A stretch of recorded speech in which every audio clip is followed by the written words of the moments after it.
So everything kind of suddenly came out again. All right. So the way we created the formula for section 7.3, we started with this dude.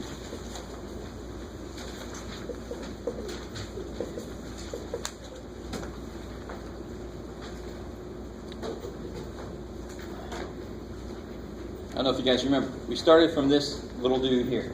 Very nice little formula. Remember, this is the note for what a z-score tells you. The z-score tells you the number of standard deviations from the mean to a data point. So if you can read an equation in English, that's awesome, because math is a foreign language, so it just takes translating this into English. It's awesome. All right. So what we did was, I want you to remember this. We normally don't know mu. You take him away. We normally don't know mu, so we use instead the next best thing, x bar. And the whole idea, so I want to use this as a framework, but the whole idea is I want to get a feel for what the real mean is. Normally if I know the real mean, I can go up and down away from it, but I don't know the real mean. So I want to go up and down away from the best guess I have, and if I catch so much percent of the data, then I'm that sure that that interval catches the real mean. So there's the real mean is sitting out here somewhere. Right? Now I got David the Covenant map. The truth is out there. It's coming back too. And I take a sample and I get this mean. And I create a confidence interval around it. So I go up and down so far so that I catch whatever, so let's say I catch 95% of the data. 95% of the time when I do this, I'm going to catch the real mean. My interval that I create will contain the real mean. Let me say that again.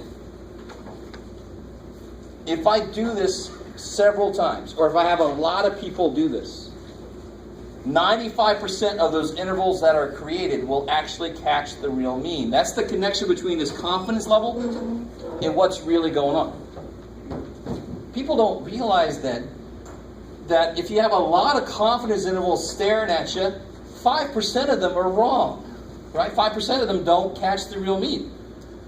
Which when you have a large number of them, that's a decent number of those that are not telling you the right stuff. That's just part of statistics. It's going to be honest. It's going to say sometimes it's going to make a mistake. Because this is real life we're talking about, and real life is not certain. Right? That's what I love about it. So, I want to go up and down enough steps, but what happens to my step size considering that I had to get this? Where did I get this from? Sample. So if I take a sample, what has to happen? I take a sample, I'm talking about the sample means. The standard deviation has to change. Cool. How we doing so far? I like it. Now, also to make a real quick note, the other thing is this, and why does this exist? Why did somebody create that? Beautiful. If I don't know the population mean, these are always going to be a little bit bigger than these. And you can see that on the chart that you have to use. These will be bigger than what this would have been. So it's covering you for the fact that you don't know part of this. You don't know for sure what that standard deviation is. All right, I like it. Allow it to be that simple because it actually is that simple. Now, I don't go into all the technical detail about how they actually created this and why the numbers are exactly what they are in that sheet, and we don't need to. We don't have enough math, actually, most of us. Some of you guys actually do. But most of us don't have the math required to get into it. Who cares? We don't need to. What we need to understand is the idea behind it. It's just to cover our ass from what I don't know for sure part of the equation. I don't know what the standard deviation is. So I've got to go out just a little bit further. All right, I like it. What did I say earlier about when I do this? I can always use that symbol because I'm always talking about the population of groups of size, whatever. So the beautiful thing about creating confidence intervals for percentages, I never have to use t-scores because it's always the population standard deviation that I've got. That kicks so much ass. If you ever make a confidence interval for a percentage, for a proportion, you don't have to ever use a t-score. It's awesome. Right? Just always use these words, if you can. All right, so here we go. We're going to create this. This is how we did it in 7.3. And this is why I like to do 7.3 first, because this is an old equation that we already know. So here's how this works. We sort of start in the same place, but we're going to make some very different looking things happen. Okay. So like we did here, the mean is kind of captured in here. Is that cool if I write it like that? The mean is approximated by this confidence interval. It's somewhere in that confidence interval. Okay, I like it. Cool. So for a percentage problem, when I have NPQ, when I'm working with NPQ, what's mu again? NP. But here's the thing. Now let me make this clear. P is a population proportion. So if I tell you, for example, if I tell you 11% of all Americans are left-handed, that 11% is a population percentage. If I ask you guys, how many of you are left-handed? How many of you are left-handed? Anybody left-handed? One. Okay, one. Sorry, I didn't want to. She is. Get her. And there's 2, 4, 6, 8, 10, 12, 14, 16, 18, 20, 22, 24, 26, 28, 30, 32, 33. So there's 1 out of 33 of us. Is that a population percentage? If I'm saying like all Grossmont students and I'm using you guys, that is a percentage from a sample. So with means, we have mu and we have x bar. So I know exactly where they come from, right? Mu comes from a population. X bar comes from a sample. So we're going to need the same kind of thing with percentages. And thank God, and this is kind of funny, P is the population proportion. And if you look back at every problem you did so far, it's always talking about, it's known that 27% of everybody does this, or it's everybody. It's always the population. Now it's going to be something like I just said. Out of a sample of 33, one person is left-handed. And here's the symbol. It's P hat. That's not my creation. Some of you guys think I'm nothing but a goofball, but I did not make that up. That is what it is. P hat. Right? The thing you do not want to wear, I don't think.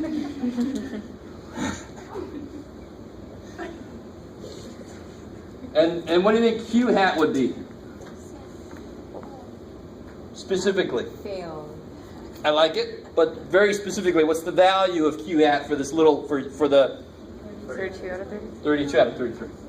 And that would be my non-left-handers, right? I like it. And of course, we can make this into a decimal, right? And go from there. All right, how are we doing so far? Yes, ma'am. Just give the definition of the P hat and Q hat again. So P hat is just the percentage from a sample. And to be more specific, it's a percentage of successes. Yes. So P and P hat are both percentage of successes. Right? The success probability. You with me? It's just that if it has a hat on it, it came from a sample. Which is really kind of funny. Then you're like, well, what the hell's next? X sock. What the hell? But no, it's the only article of clothing that we put on letters so far. Or at all. Don't worry. All right. So now that we're there. Now notice, I really want you, some of you guys, at least everybody sort of look in my direction. I really want you to stay with me. So we've replaced mu with our best guess for what it was. Mu is normally NP, but what's my best guess for the mean? Yeah, it's not NP, it's NP hat. Let me let you absorb that for a second. If we don't know P, I'm going to use P hat. All right, that's my best guess. I don't know the real percentage if I'm taking a sample. I'm trying to investigate the real percentage maybe. Right, which would be the whole reason I would do this. I'm trying to make a confidence interval for percentages. The real percentage is somewhere between 38% and 49% or something. Right? Are any of you guys at all into politics at all, or voting, elections? Anybody? A little bit? Some of you guys a little bit? Every single one of us, hopefully, has seen like 44% will vote for Clinton. 43% will vote for Bush. And you're like, what year are we in? And at the very bottom, what's always at the very bottom? Plus or minus 4%. Margin of error. Right? Have you guys ever seen that? Has ever seen it? Next time you see it, and we're getting into Hillary just announced she's running. We know there's going to be polls coming out. Anytime there's a poll in the paper or on TV or whatever kind of media you use to get any kind of news, look for that. It's going to be there. We're going to learn where the hell it came from. It's not just somebody in the back going, tack 4% on there just in case we're wrong. No, it's actually, it comes from, what do you think mostly makes this different? Two things. What would make this wider is if I wanted to be more confident, for one thing, right? If I want to be more confident, I got to go further out, right? So they better tell me their level of confidence for me to really understand where this came from. Also, what else is going to affect how certain I am about what I find?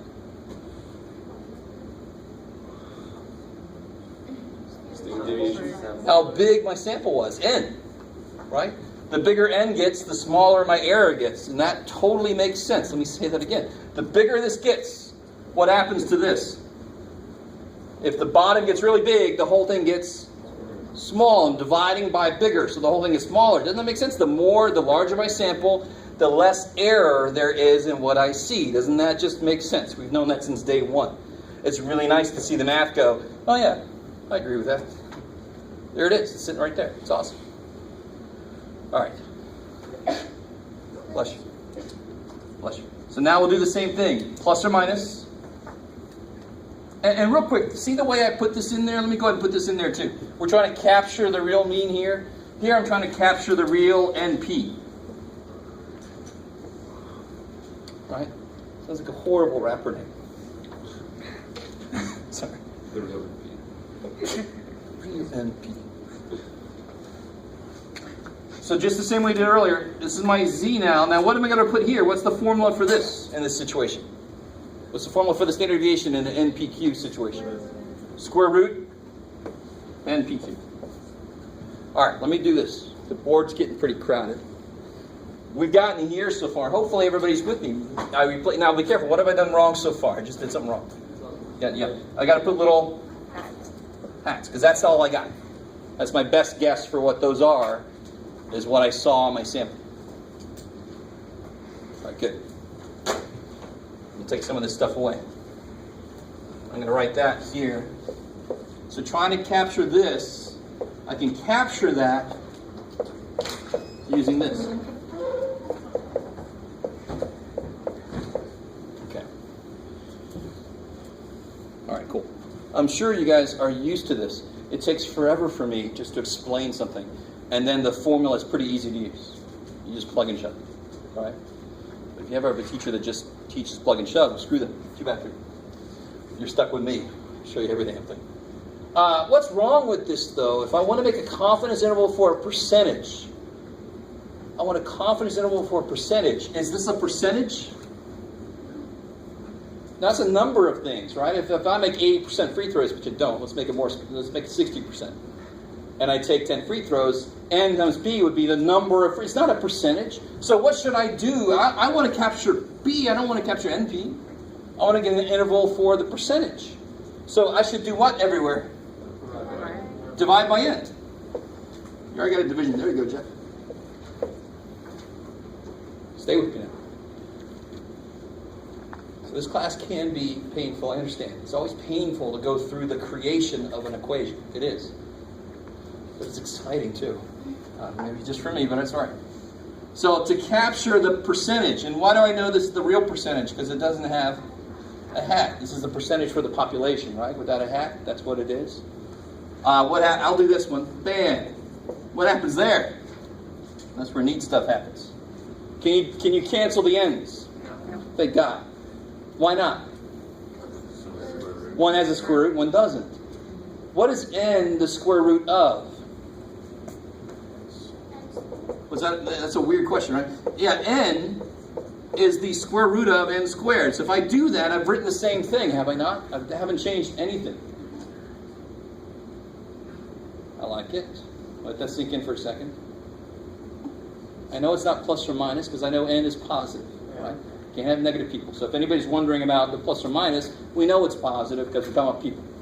I don't care how horrible they are, they're still a person, negative 1. Now I can do what? Cancel 1 n out. So let's see what we really get. So here's the formula for a confidence interval for a percentage.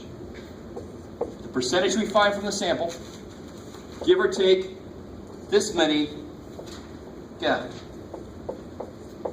of these. So what does this effectively act like? No. Z times that would be the error. So what does this whole thing effectively act like? This acts like a standard deviation. I like it. So we're going to see this again later this semester. Not too much later, chapter 8. Very, very soon. We're going to see this again. This is set up now for, if I take a sample, and I'm talking about a percentage from a sample, this is going to be my standard deviation for that situation. We'll see it again. Cool. All right. Now we've suffered through all of that. Hopefully some of that made sense. I started from the exact same place we started from before. I just filled it in with kind of different stuff related to N, P, and Q. So let's see what this looks like concrete. Let's see an actual problem. Right? Please, dear God, Jeff. Show me what this is going to look like.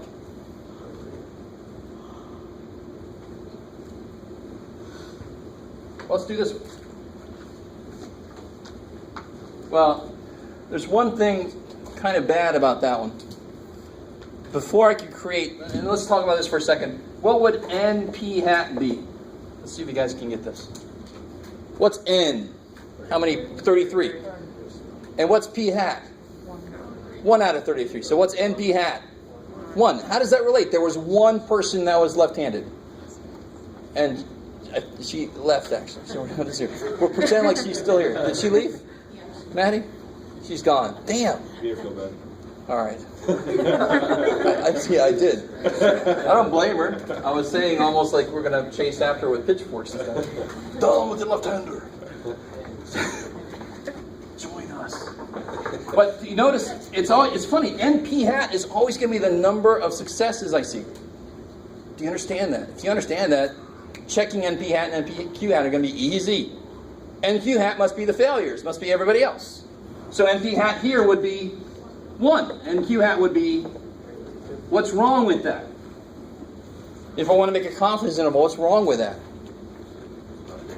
What's got to be true about NP and NQ? They both have to be shit. So can I make a confidence interval there?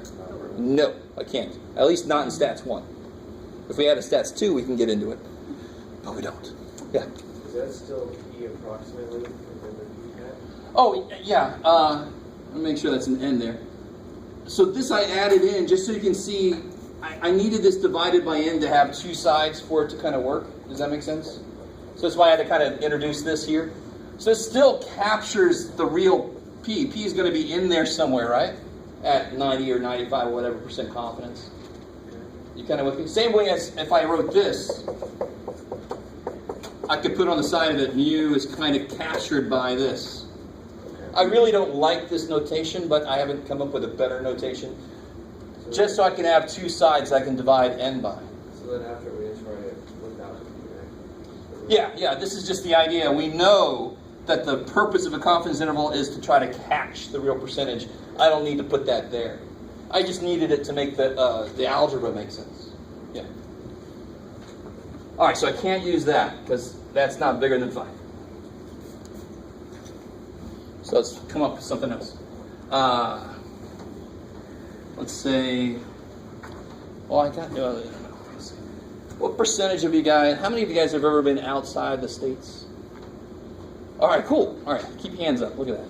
1, 2, 3, 4, 5, 6, 7, 8, 9, 10, 11, 12, 13, 14, 15, 16, 18, 19, 20, 21, 22, 23, 24, 25, 26, 27. I might not have enough failures now. So 27 have been outside the States. How many of us have not been then? 6. Right? We still have 33 people? 32. Exactly 5. All right, that's good enough. That's fine. It's got to be at least 5, right? We're there. So when I do my check, NP hat and NQ hat, NP hat is 27, NQ hat is 5. Are they at least 5? Yes. We stop there for a second. Is that cool? Just like on the test, That was for the NAB, but anytime I'm trying to use normal distribution stuff with percentage stuff, I've got to do this check. So that's exactly what I'm doing. That Z is going to come from the Z-score chart, and that requires normal distribution. Shit, I better check to make sure it's normal enough. I like it. And that just barely qualified. All right, good. So I want to find the true percentage of stat students who have been outside the U.S. All right, so what have we got so far? What's N? 32. And we know P hat and Q hat. What are those going to be?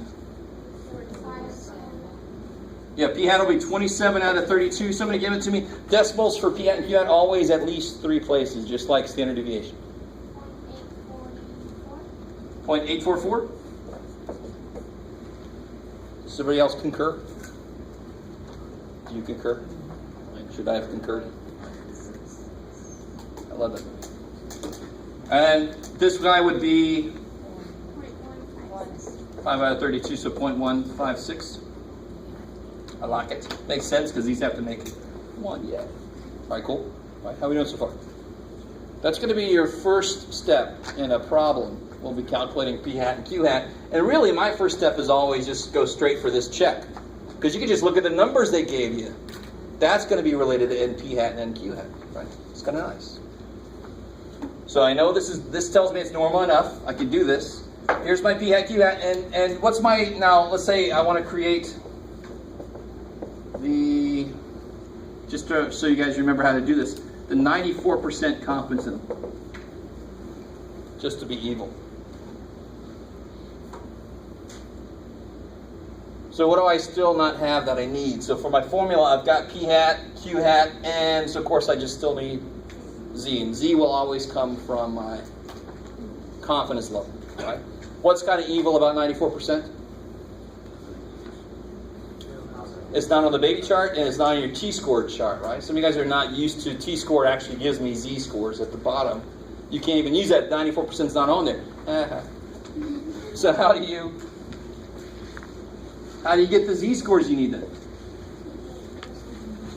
Yeah, what percentage is in here? Yeah, 94. Some of you guys, you just told us. Yeah, okay, that's 94% is in there. That's the whole idea of a confidence interval, right? It catches that much. So how much is out here? 0.03. So if you look up 0.03, what's the closest you can get?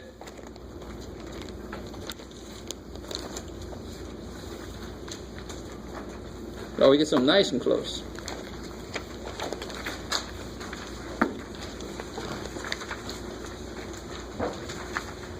We almost get exactly on there.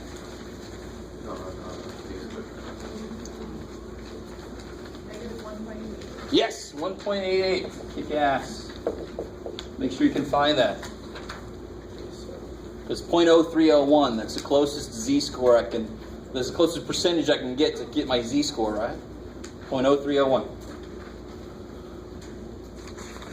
I'm going to accept that as we can do that, Jeff. Okay. So that now I've got everything I need for my formula. I've got my formula is P hat, give or take Z square root P hat Q hat over N.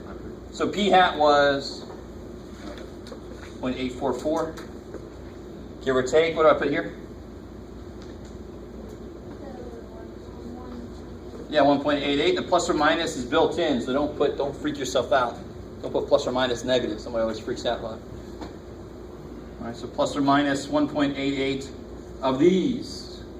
So this is going to be 0.844 times 0.156 all over N, which was 32.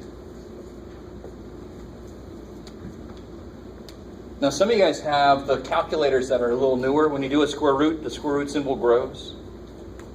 Some of you, if you have it, you know what I'm talking about. If you don't have it, you don't know. You have a square root that opens with a parenthesis. You cannot close that until you've gotten everything in there that you need in there. Does that make sense? If you open it here, don't put another parenthesis until you're after 32. Your calculator understands order operations, which means so do you. Have to. Yes, ma'am. Because the t-score chart doesn't have this. Yeah, if it was 95%, I've got 5% in two tails. I don't have 6% in two tails. Yeah. So that's a little warning early that I will definitely give you some that will not be on your chart. Got to remember the old-fashioned way to get it, right? So what do you think you do first here? Yeah, get the error first. Considering I got a really small sample, I'm going to think this is going to be like 5 or 6%, maybe even, I don't know. Wow, 12%? Holy shit, is it? Maybe so. Really? Wow. Yeah, we got a super small sample. So is everybody else getting that for your error? 0.12? 1?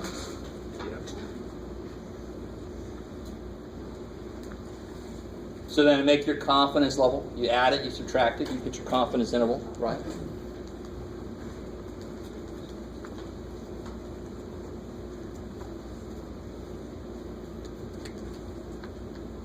So my confidence interval by itself will be 0.723 up to 0.965. So we are, oh shit, 94% confident. Now be real careful. This matters. That the interval that we created catches the real mean. We can't say that the real mean is in the interval because that makes it sound like the real mean is bouncing around. The real mean is set somewhere, and my interval might catch it or not. So we're 94% confident that the interval 72.3% to 96.5% contains the true percentage of stat students. What did I say about this? Outside the United States. Who've been outside the U.S. Would you say it's a pretty wide interval? Hell yeah, and of course the main reason why is because their sample size is so small. Gallup poll uses like on the order of 1,200 people for their surveys, and they normally get plus or minus 4, plus or minus 5. So for just 32, 12%. It's bigger than I was even expecting. So, how do you get the mean? Like, when we got the error, but how do we know what to add and minus? The 0.844? Okay. Is that what you get? Alright, yeah. Cool. So that's always, for percentages, it's going to be the percentage I see from my sample.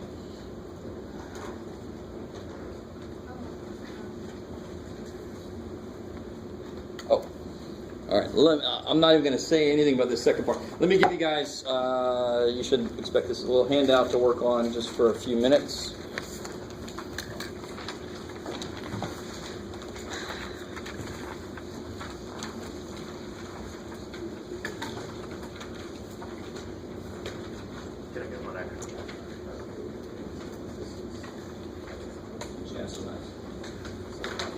Sure.